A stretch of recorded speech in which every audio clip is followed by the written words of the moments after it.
Part 4 of our Cars for Sardegna series features another 9 cars. The Porsche 918 Spider is a road car and requires more braking than the race cars I've tested for this track. To make up for this, it has good power. However, its low fuel capacity makes it so that you can't take advantage of this power.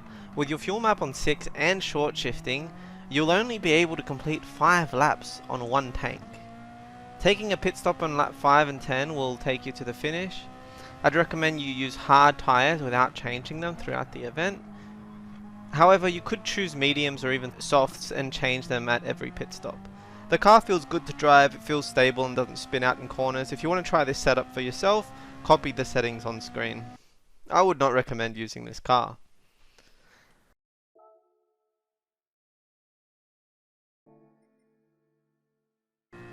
The Lamborghini Aventador is a very powerful choice for this event. However, it has a large turning circle, which means slow cornering. To make matters worse, tyre wear has a substantial impact on the performance of the car, especially towards the last few laps. It has an even more exaggerated pace than the Spider, with even longer braking zones. It is more comparable to the 800 pp engine swapped RX-7, which was covered in a previous video. You'll need to run this car on fuel map 6 and upshift at around 8200 revs per minute in order to complete 5 laps at a time. This means that you will need 2 pit stops to finish the event, one on lap 5 and another on lap 10. Tune settings are on screen now. The 1999 Group 3 Nissan handles much better than the road cars looked at so far. However, it lacks power and, surprisingly, also has a terrible fuel tank. Using your fuel map on 6 and short shifting will only allow you to complete 7 laps, which means you will need 2 pit stops for this car as well. The best optimization for this is to have your fuel map on 3 and to shift at around 6300 revs per minute. Unfortunately, tyre wear impacts this car quite strongly as well, which means that you will need longer braking distances and slower cornering speeds in the later laps if you choose not to change your tyres in your second pit stop. The setup for this car is mostly stock but with a turbocharger. Copy the tune settings if you want to try this car. Time to compare it against other Group 3 builds. Viewers have said that the upgraded BRZ is the best Group 3 car.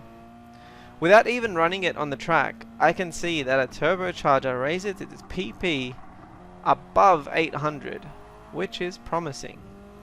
Copy these tune settings to give this car a try. And on closer inspection, the people were not wrong. Of the Group 3 cars I tested so far, this is by far the best. Like those cars, it also needs 2 pit stops, fuel map on 6, and keeping your revs as high as possible for maximum speed. The car is impacted by tyre wear, but not as much as the 99 GTR and Lamborghini Aventador. It feels good all around, and I would be surprised if we find anything faster for the Group 3 category at 800 pp. The BRZ's older brother is the Subaru WRX Group 3. This car has much less power with a performance point rating of 768. With this car, with good fuel management, you can finish the race with only 1 pit stop. You can complete 7 laps going all out with your fuel map on 6, and you can complete 8 laps by short shifting with your fuel map on 6. The tyre wear on this car is fantastic. You really don't notice any big differences in performance towards the end. Overall, the BRZ completes the track faster, even though it requires more pit stops. Nonetheless, here is the setup I used for the WRX. Our final Group 3 car for this video is the Corvette. The Corvette is a slightly better choice than the WRX. Similarly, it can get away with only 1 pit stop. However, also similarly, it is a lot slower than the other cars. Its tyre wear really makes an impact in the last few laps, so maybe changing tyres would be a better option. In order to complete 8 laps, you must short shift no later than 6,500 RPMs with your fuel map on 6. To finish 7 laps, short shift at the same time again, but with your fuel map on 5. If you want to try this car, copy the settings on screen. I would not recommend using this car. Some people say it's better to use a Group 3 car, so it's more of a challenge. and to race with a higher difficulty. But honestly, I don't give a shit about having a challenge against AI. My priority is to make money, buy and experience as many cars as possible right now, as soon as I can. When I want a challenge, I race online against real people, which is so much better than competing against dumb robots. Now's the time to investigate some of the big boys, the Group 1 cars. Lately I've been practicing a bit with the Nissan R92 CP, and the Porsche 962C feels very similar. I managed a good lap time with this car, but I feel that it can be even faster. I reckon I can get it to 133 if I try for long enough. To complete 8 laps, you'll need to short shift no later than 7,500 RPMs a minute. Tyre wear is also very good with this car. Of the 37 cars tested so far, this has the second best hot lap for me after the Toyota Hybrid. If you want to try this car, copy the settings on screen. Our next Group 1 car blew my mind. At first, I just thought it was very weak and bad. However, as time went on, I realized that it's the fastest cornering car of all 37 cars I tested so far. Road cars and race cars seem to have a different pace, but they tend to be quite similar to each other. But this is one of a kind. This has its own pace, different to that of normal racing cars and different to that of powerful road cars. The reason is because it's an absolute specialist at handling and preserving speed in corners. It doesn't have power, but it is phenomenal in corners. I did my best with it on my one attempt off Sardegna and managed a low 139. You can probably cut this down to 137, but overall it's just not as fast as other cars.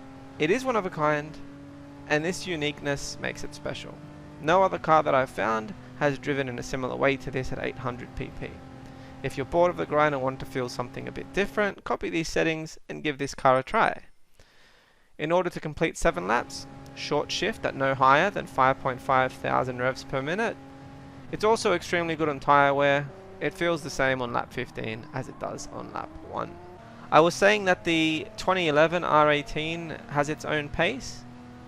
The 2016 R18 drives similarly, but it is weaker in every way. It has even less power and it corners worse as well. So, do you want a useless car? Say no more and take the Audi R18 2016. In order to tune this car for 800 performance points, you need it to be under 250 brake horsepower. So if you're wondering what your average sports car engine would do in a Group 1 car, this is it. If you run this with your fuel map on 5, you can run the entire event without a pit stop. This makes no difference because you're going at a snail's pace. This car has the worst lap time of all cars tested so far. If you prefer running Le Mans at 700 pp instead of this event, click this video.